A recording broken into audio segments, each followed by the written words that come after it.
Alrighty, guys, welcome back to I Coach Nutrition Radio. I'm excited. I actually I didn't even mention this to you, Tony, before we started, but I haven't brought on a guest. I feel like in a while. Really, just I guess the podcast in general has been something I started off doing like 3 episodes a week, and then now it's so hard to even get like 1 episode a weekend, as you could probably resonate with there. But anyways, guys, for the listeners, I'm super excited to bring Toni back onto the podcast once again. She's been on here before, and now we're bringing her on as an official author. She's going to come on and talk about her new book that she just wrote. And I think that there's a lot of people that listen to this podcast, and really just a lot of my clients even, or people that follow me, that could get a lot out of this book and her message as well. So Toni, what's going on? Welcome to the show. Oh, thanks so much for having me again. I feel honored and privileged to be able to be on here a second time. So thank you so much. And I'm excited to chat today. Absolutely. No, you're awesome. I've always enjoyed kind of following your journey from afar since we first kind of ran across each other in the social media world. I feel like the social media is so crazy, and just how small the world of like nutrition and fitness actually is when you start getting on social media. So Totally. so cool. Well, tell us more about your book. So the book's called Once Upon a Diet, right?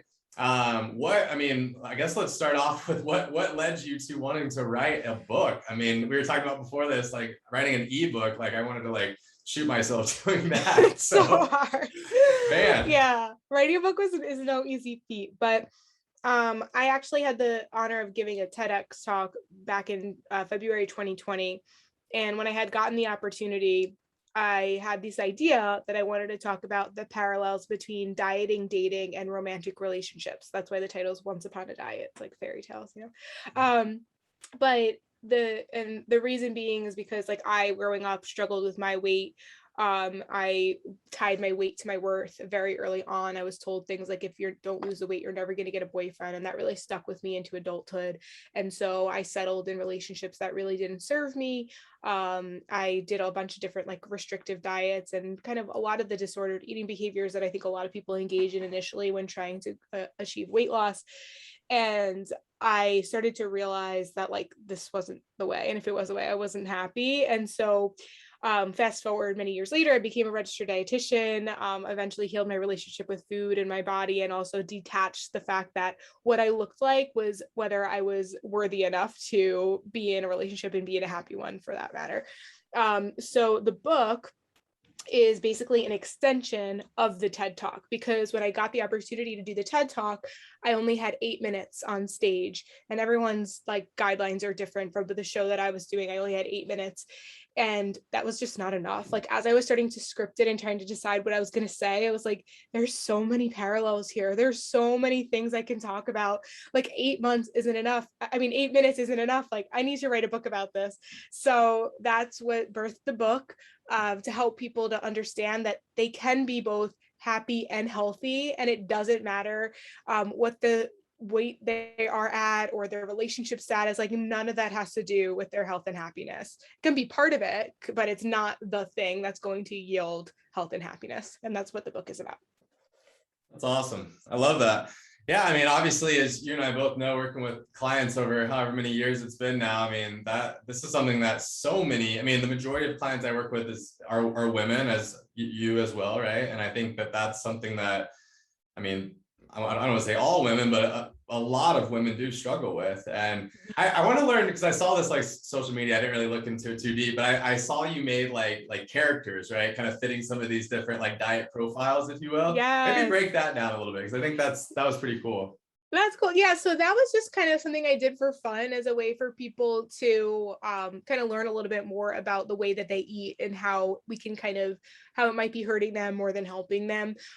So throughout the talk, and even throughout the book, I make some like Disney themes and references. Like, so for example, a lot of women, before they start working with us, they tend to jump from diet to diet, hoping each one is quote unquote the one.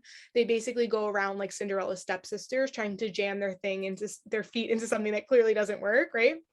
But ultimately, we need to be more like Goldilocks. We need to try some stuff out, see what works, see what doesn't, take in the good, leave the bad, et cetera, et cetera.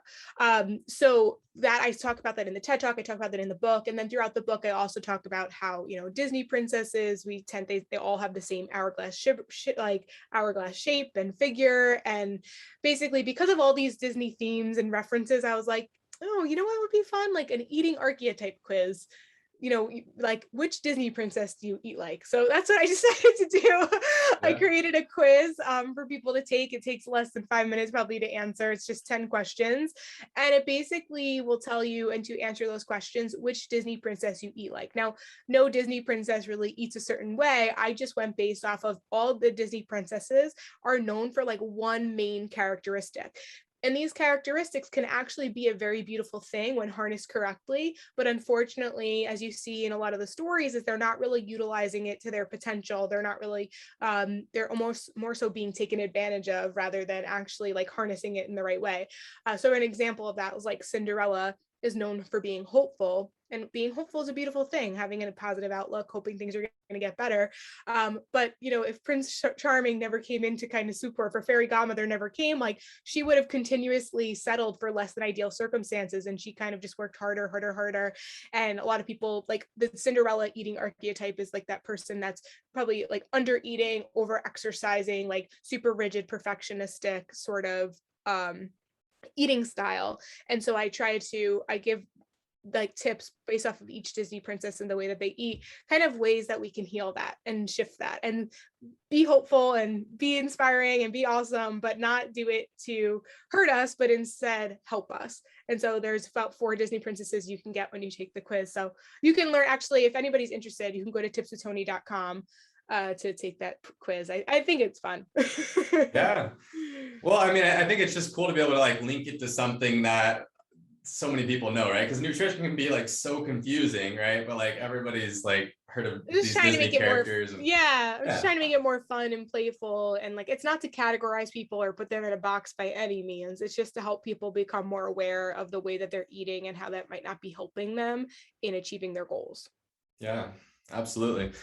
Well, so, I mean, if you think about like the shift for you, right? I mean, if you think about like confidence, right, which is such a big piece of all of this, it's like, if you think about back when you were struggling with so many of these things, like before you've gained the awareness that you've gained or that you have now, right? Like, can you talk about like, I guess that journey of like being able to make that shift in your confidence? I mean, obviously it took a lot of time, but do you remember like maybe like the first time or the first person that kind of influenced you and like maybe said something in a way that made you kind of see the light in a sense and start on this journey? Or Yeah, so I actually it's not like I saw anyone or anything. I got just like tired of being upset with my body and myself. Like, and I got annoyed and frustrated by like I consistently was like following, something I found in a magazine or what I overheard like my friend was doing, or and I just got tired of looking outside myself. So ultimately I was just like, okay,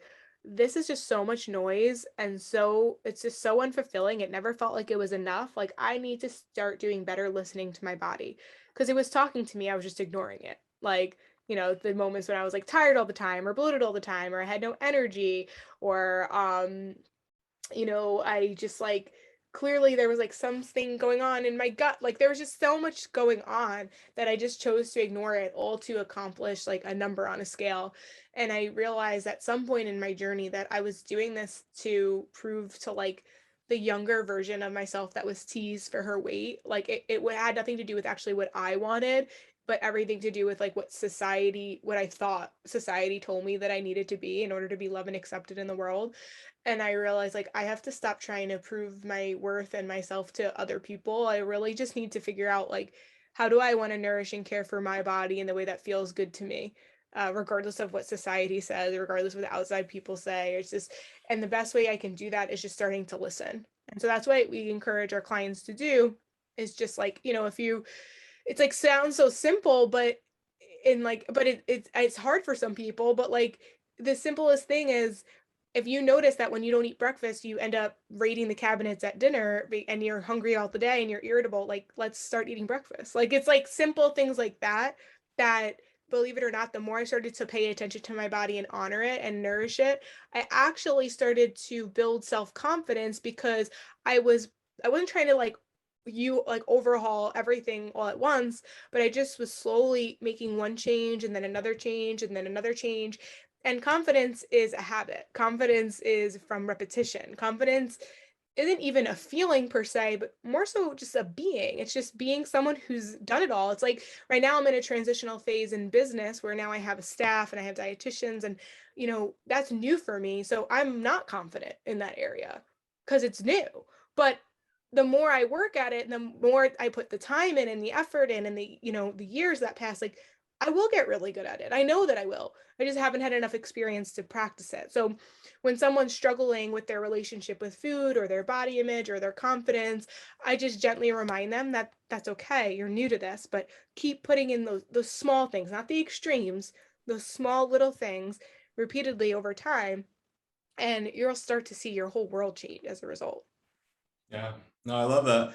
Yeah, one of the books, it's like jokingly like a required reading for every client when I first started working with them. Now it's Atomic Habits, which I'm sure you So probably good. read. I'm obsessed with that book. Yeah, I listened to the audio, and then my boyfriend actually bought the actual hardcover, and I started reading it, and it's like I get it in a different way now. It's like yeah. I heard it and now I'm reading it and it's just like so much better.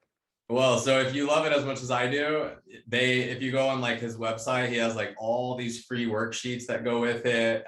He has like this 30-day like email sequence that comes, and it just delivers in a way that just gives you so much more tangible. I mean, I've read the book now like 8 times, I think 7, 8 times, but I send a hard copy to every single client, like in their welcome package when they first start. I love So I'm like, that. that's the why behind everything we're doing here, right? So but yeah, I mean, I think you're absolutely right. Like if we're sitting here and we're working towards something, right, and we're being consistent, right, like that confidence in the fact that we're following through with the things that we say that we're going to do, that's confidence, right? Yes. Because you can't like fake that, right? Like deep down whether you're doing the things that you say that you're going to do or not.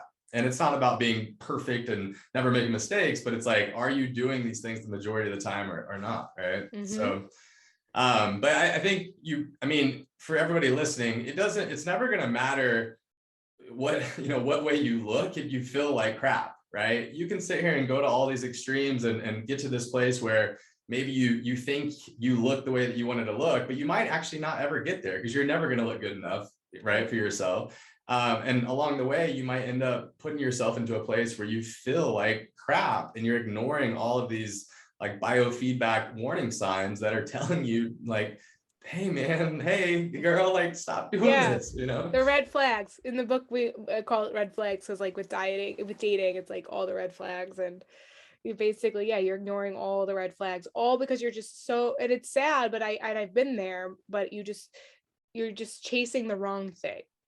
It's like you're chasing the number on the scale, or you're chasing whether you're in a relationship or not, but you're not chasing the quality of that relationship. You're not chasing the quality of your feelings of your body. There's so much more that matters than the scale.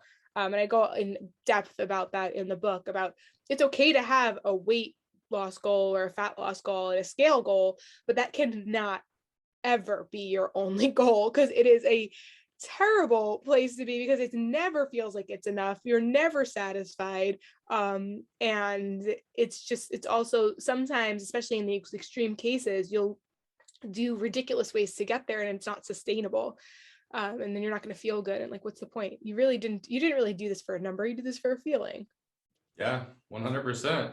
And I mean, for those people that are, that can go to those extreme places, now it can become even worse, right? It can become something that like starts to create these health issues that can come up there.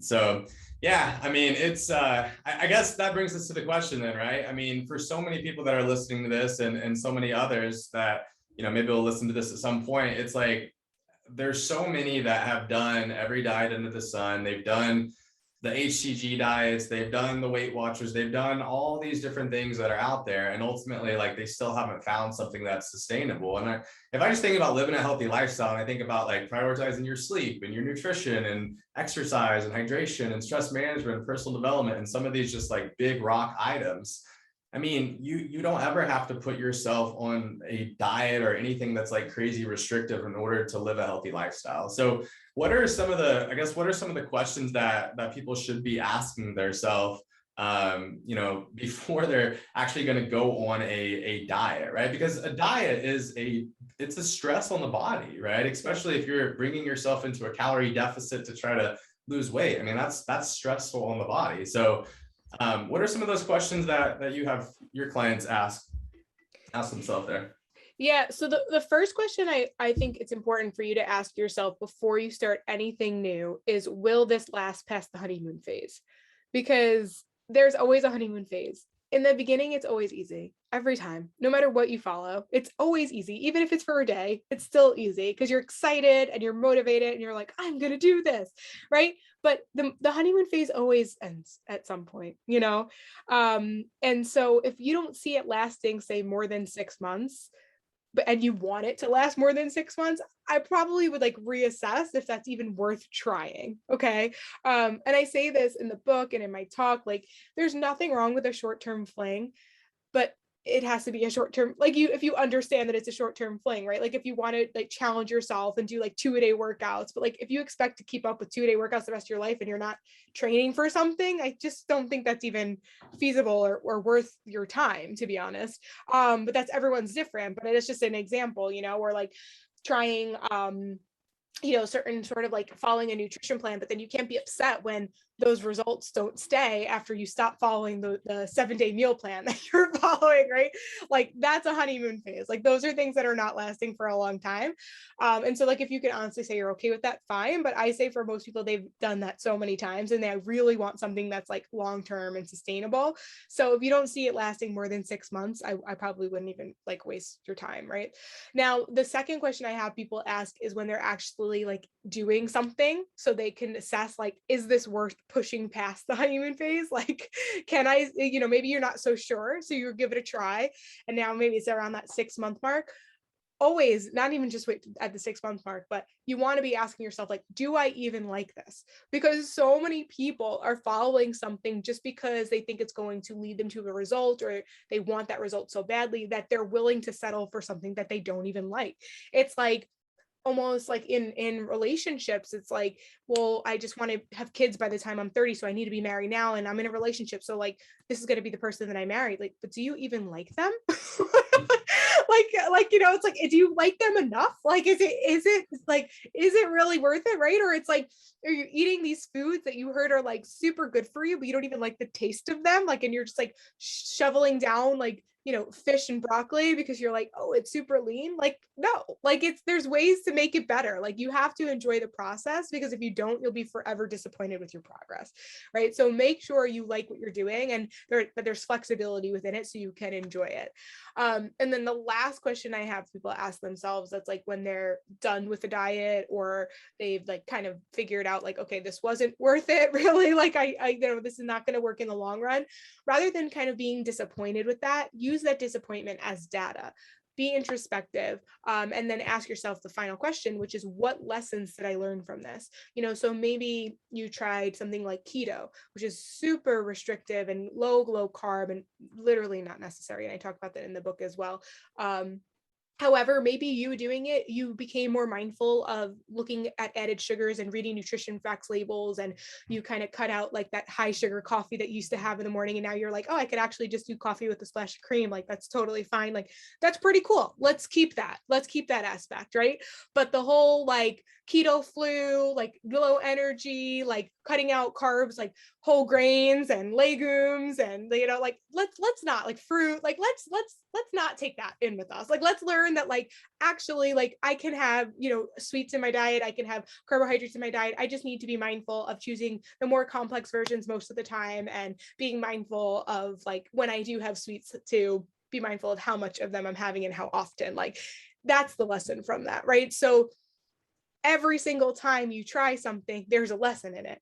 We just have to get better at taking those moments to kind of pause and reflect and ask, like, do I even like this? Like, is this worth it? And what lessons am I learning from this? Yeah, absolutely. And I think like, I mean, being able to to be introspective and assess, you know, what actually happened over the last few weeks or months or years or whatever, like a coach or like tracking tools, like, I mean, essentially it's like you have to be able to actually like have data to assess. Because Yes. I mean, I don't know about you, but we tend to tell ourselves sometimes like the stories that we want to hear, right? 100%, 100%. So I mean, I was just talking to a client earlier today about this, and it's like, you never want these tools to be something that's like not serving you. You don't want it to be something that's stressing you out and giving you this anxiety, and you're trying to be perfect with like MyFitnessPal or whatever. But it's just like, if you can use a tool or multiple tools to help bring you the awareness, right, to be able to actually assess this data, because without it, it's like you're just guessing. You know? Totally. Actually, if you go to tipstotoni.com/once-upon-a-diet, very similar to what Atomic Habits does, like I have all of like the charts that are in the book that I use. You can access that at tipstotoni.com/once-upon-a-diet. So there's actually, I want to say chapter 5. Let me just do a quick little, I'm pretty sure but it's easily labeled. So it would say there's like, literally, I think I have a tracking thing of like measuring what actually matters. It might be chapter 6. But either way, it actually like has you rate on a scale of like 1 to 5, like how your energy is, how your hair, skin, and nails are, like how your bowel movements are, how your body image is, like all these things, because those are the things that actually matter. So it's like measuring the non-scale victories. And then you can kind of see over time, like, you know, week to week, month to month, like, oh my God, I used to like my bowel movements used to be like non-existent. Like I was like a 0 or a 1. Like now I'm pooping regularly. I feel great. Like that's so cool. I'm not bloated anymore. Like I've been more at like a 4 or 5. Like how cool is that? Like, and then because then if we're not tracking it, then we become so dismissive of what is actually working and just so fixated on the one thing that like doesn't actually matter that much. Yeah, 100%. I mean, honestly, it's like my client's favorite tool, and it's been the tool that's brought like the most success, I think, like since I started doing online coaching, because I was just like, I mean, having a habit tracker tool that you can have somebody update every day, what that daily awareness does, and then being able to have like the 10,000-foot view of a week or a month or a year perspective, right? It just allows you to highlight so many different data points other than just the scale, right? Yeah. And that's a huge part. Like even if you have a weight loss goal, it's like you have to look at you can't give the scale more value than any of these other, you know, non-scale victories, because they all add up and everything affects everything, you know? They all matter. And even the scale, like, and this is where I think people will be surprised to hear this, because I don't talk about it a lot, just because like I think people stress about the scale so much, so it's not worth talking about that. It can also be helpful, but I'd rather people just like focus on the other things. But the scale actually can also tell us things too. And I do talk about it, and I touch on that in the book. Like could be as much as like, you had a high salt meal, you ate late the night before. That doesn't mean that you're good or bad, or you're doing well or not, or anything like that. It's just feedback for us to let us know like what's going on. It could be like PMSing. And now, you know, for females especially, like tracking your period is so critically important for you to understand how your weight will fluctuate. So you're not upset with yourself that you feel like you need to do all these changes because it's not working, when really it's just like on the 14th of every month you start to notice you bloat a little bit more. Like that's normal. Rather than freaking out, you can be like, oh, my body is just doing what my body does to keep me having like a healthy menstrual cycle, so I can one day have a baby if I choose to. Like that's cool. Yeah. Yeah. Well, and that's where, I mean, that's where like just that mindset and that perspective is so huge, right? Because you're right. I mean, if I'm sitting there and I'm updating my weight every single day, and my coach is sitting here helping me to realize that, hey, on average, I typically see a 3 to 8 pound increase on the scale when you're going through, you know, the time of the month there, and they're like, really? They're like, wait, so that's not just me? And I'm like, no, you know. So it's like, just it's having that awareness. But like if you have a different perspective or a different mindset, and like you're like, oh my God, the scale went up. What did I do yesterday to cause that? You just have to realize, like, if I plotted 365 data points of daily weigh-ins, it's going to go up and down 365 times, right? But Exactly. All I really care about is if there is a weight loss goal, or whatever the goal is that, you know, what are those monthly trends, right? Yeah, where are the trends and how it is like correlating with the goal you're working on? Exactly. Absolutely. Yeah.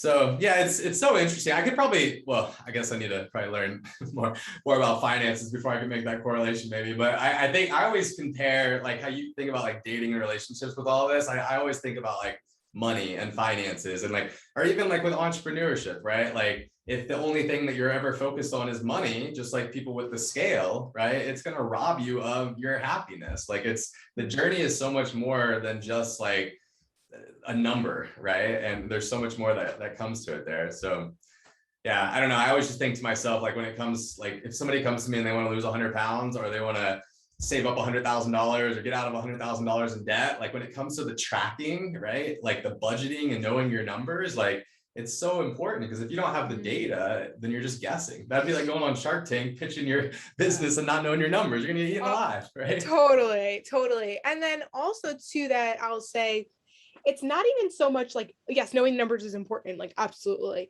but just the habit and the act of like looking and putting intention and like being reminded of like what you're working on, like that's also equally as powerful, right? Because I think we so, especially, and like as a nutrition coach, like if you don't have that accountability in some way or that awareness or that reminder, then you just go back to life and you forget that this is actually important, that you actually care and you actually want to change it. So you kind of need that daily reminder that like you're working on something that it's something bigger, right? It's to achieve something bigger. So I think that also is super helpful in the motivation factor.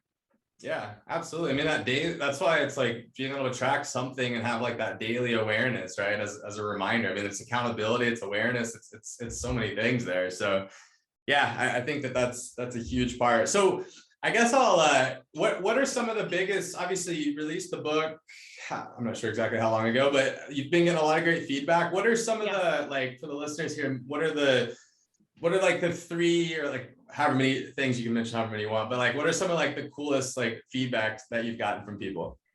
So the main thing I've been getting is like, it's so funny. I just was on somebody else's podcast and she's like, no, I love it. I love it. Like she couldn't stop saying, she's like, no, it's so good. It's so good. And I was like, you don't have to say that just because we're recording podcast. She's like, no, like it's really like, it's just so relatable. So basically you will find it very relatable. You will also find it slightly, how do I say this? Uncomfortable as well, because you'll start to see things in a way you probably didn't see them before. So it starts to kind of identify areas of where you might have some opportunity for growth and healing, whether that be with your relationship with food or patterns you've been repeating in regards to relationships or dating, or dieting.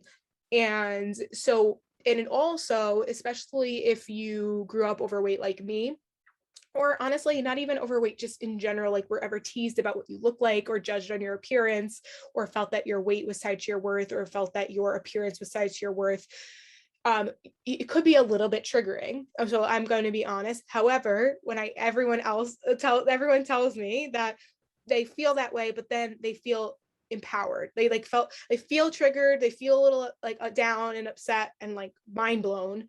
And then they're like, but I can do this because you've did it. And then they feel like really empowered by it. And the other thing I'm getting feedback on is that they can't put it down. It's such a quick read and they're like so excited about it and they want to share it with all their friends. So I'm like very excited that it's gotten this. I was not expecting at this point. It was such a hard process. I was just like, I just got to get it out there. Let me just finish the thing. Like, but now I'm really glad that I put it out into the world because the feedback's been incredible. That's awesome. Very cool. Well, I love it. Yeah, I don't know if we mentioned it in the beginning, but this was like a 2-year journey. So like so much. I mean, what's the saying? Sweat, tears, and it was a lot of that. A lot of sweat and tears. I don't know the exact saying. Whatever that saying is, but yeah, a lot's gone into that. So that's so cool. I mean, obviously being able to see all of that hard work pay off, right? And be able to get that feedback. So yeah. And the other thing, sorry, I just realized, so anybody, if they want a copy of Once Upon a Diet, like you can get it on Amazon. And the other thing that people have been saying is like, it's very tangible. So like the tips that are provided throughout, they're like through stories and it doesn't feel overwhelming. And then in that reason, that's what's making them feel empowered and inspired to take action, because they feel like they can. which is such a beautiful thing, rather than like, yeah, not to compare to other books that might, but it's easily digestible, no pun intended. That is awesome. Well, very cool. Well, everybody listening, y'all go check out that book. So you can get it on Amazon. Was there anywhere else, or that's the place to go? Amazon's the main place. You can get paperback, Kindle, or the audio version, and it's also in my voice. Oh, there you go. Nice. Yeah. Very cool. Well, I'm so excited for you. Congrats again on everything, and with the book and all the success there with your company and your team. And yeah, it's just been really cool to kind of see follow the journey on social media, and kind of see everybody's success there. So happy for you, my friend. Thank you so much. It's been a pleasure. Absolutely.